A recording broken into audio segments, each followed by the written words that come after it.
அனைவருக்கும் வணக்கம். Tamil KSR channel பல பதிவுகள் பார்த்துட்ருக்கோம். அதில் 9ஆம் வகுப்பு தமிழ் பாடத்திற்குரிய கற்பவை கற்றபின் என்று சொல்லக்கூடிய பகுதி.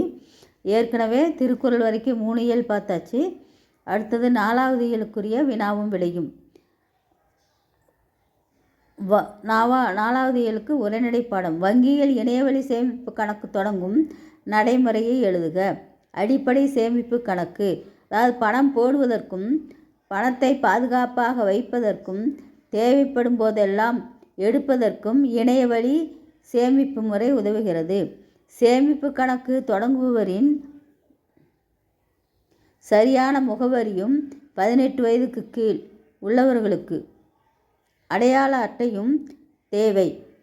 படிப்பறிவற்றவர்களுக்கும் கைவிரல் அடையாளம் பயன்படுத்தப்படுகிறது. 3 வாடிக்கையாளர்கள் தனது பெயர், பிறந்த தேதி, பிறந்த இடம், தங்கியிருக்கும் இடம், தொலைபேசி எண் இவற்றை படிவத்தில் குறிப்பிட வேண்டும். 4 கூடுதல் விவரம் என்ன? மதம், கல்வித் தகுதி, தொழில் வகை, மாத வருமானம் மற்றும் நிரந்தர கணக்கு எண், பான் கார்டு முதலியவை தேவைப்படும்.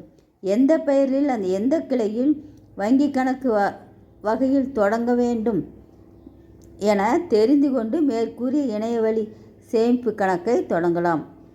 அடுத்தது 2வது வினா. உங்கள் குடும்பத்தினரிடம் வெளியூர் சென்ற தொடர்வண்டி பயணத்திற்கு இணையத்தில் எவ்வாறு முன்பதிவு செய்தீர்கள்? அதன் வழிமுறைகளை அனுபவத்தில் அல்லது கேட்டறிந்து வகுப்பறையில் வழங்குக. 1. இணையதளத்தில் சென்று கணக்கு தொடங்க வேண்டும். செயலி கணக்கை தொடங்கலாம். புறப்படும் இடம், இறங்கும் இடம் இவற்றை கேட்டால் எந்த தொடர்வண்டி என்றும் எந்தெந்த நேரம் என்றும் இருக்கை வகைகள் எப்படி தேவை என்றும் காட்டும். இவற்றை கொண்டு முன்பதிவு செய்ய வேண்டும். பணம் கட்டியதும் எழுத்து கோப்பு வரும். அதை நகலாக எடுத்து பத்திரப்படுத்தினால் பயணச்சீட்டு முன்பதிவு முடிந்துவிடும்.